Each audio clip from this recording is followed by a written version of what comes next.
భగవతే వాసుదేవాయ. ఓం నమః శివాయ. శ్రీవారి ఆలయంలో సుప్రభాతానికి బదులుగా తిరుప్పావై శ్రీ మహావిష్ణువు మహోత్సవాల్లో అత్యంత ముఖ్యమైనదిగా భావించే ధనుర్మాసంలో తిరుమలలో స్వామివారికి నిర్వహించే సుప్రభాత సేవ స్థానంలో తిరుప్పావై నివేదిస్తారు. ధనుర్మాసానికి విశేష ప్రాధాన్యం.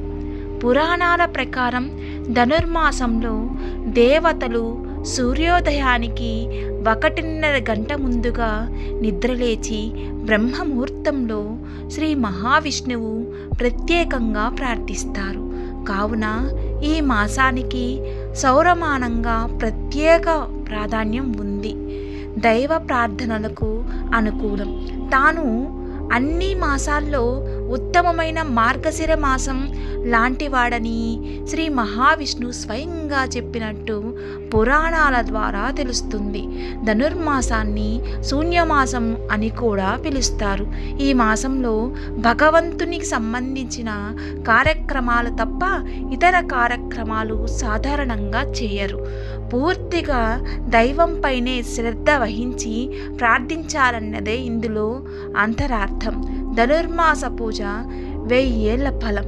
కలియుగంలో శ్రీ మహావిష్ణువు అవతారమైన శ్రీ వెంకటేశ్వరుని ధనుర్మాసంలో ఒకరోజు పూజించిన 1000 ఏళ్ల పూజా ఫలం దక్కుతుంది. పూర్వీకులు వారసత్వాన్ని కొనసాగిస్తూ భక్తులు ఈ మాసంలో బ్రహ్మముహూర్తంలో ధనుర్మాస పూజలు చేస్తారు. ఆండాళ్ తిరుప్పావై పారాయణం. 12 మంది ఆళ్వారుల్లో శ్రీ ఆండాళ్ గోదాదేవి ఒకరు. ఈమెను నాంచియార్ అని కూడా పిలుస్తారు. ద్వాపరయుగ శ్రీకృష్ణుడైన తిరుమల శ్రీవారిని సృష్టిస్తూ ఆండాళ్ రచించిన 30 పాసురాలను కలిపి తిరుప్పావై అంటారు. ఆళ్వారు దివ్య ప్రబంధనంలో తిరుప్పావై ఒక భాగం. తమిళ సాహిత్యంలో దీనికి విశేష ప్రాచుర్యం ఉంది. శ్రీవారి ఆలయంలో 1 రోజులతో పాటు జరిగే తిరుప్పావై పారాయణంలో రోజుకు 1 వంతున అర్చకుని నివేదిస్తారు.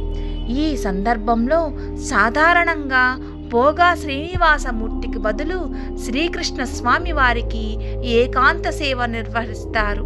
తిరుప్పావై పఠనం పూర్తిగా ఏకాంతంగా జరుగుతుంది. ధనుర్మాస వ్రతం.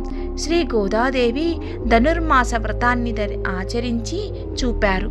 ఈ వ్రతాన్ని ఆచరిస్తే సుఖ సంతోషాలు వసగుతాయని తెలియజేశారు. సూర్యుడు ధనస్సు రాశి నుంచి మకర రాశిలో ప్రవేశించేందుకు మధ్యగల కాలాన్ని ధనుర్మాసం అంటారు. పాప కర్మలను నశింపజేసే మోక్ష సాధన కోసం చేసే వ్రతాలు, పూజలు, ఇతర ధార్మిక కార్యక్రమాలు ఈ మాసం అనుకూలమైనది. విన్నారుగా, శ్రీవారి ఆలయంలో సుప్రభాత స్థానంలో తిరుప్పావై ఎందుకు చదువుతారో. అలాగే నా వీడియో నచ్చినట్లయితే తప్పకుండా సబ్స్క్రైబ్ చేయండి, షేర్ చేయండి, కామెంట్ పెట్టండి, లైక్ ఇవ్వండి.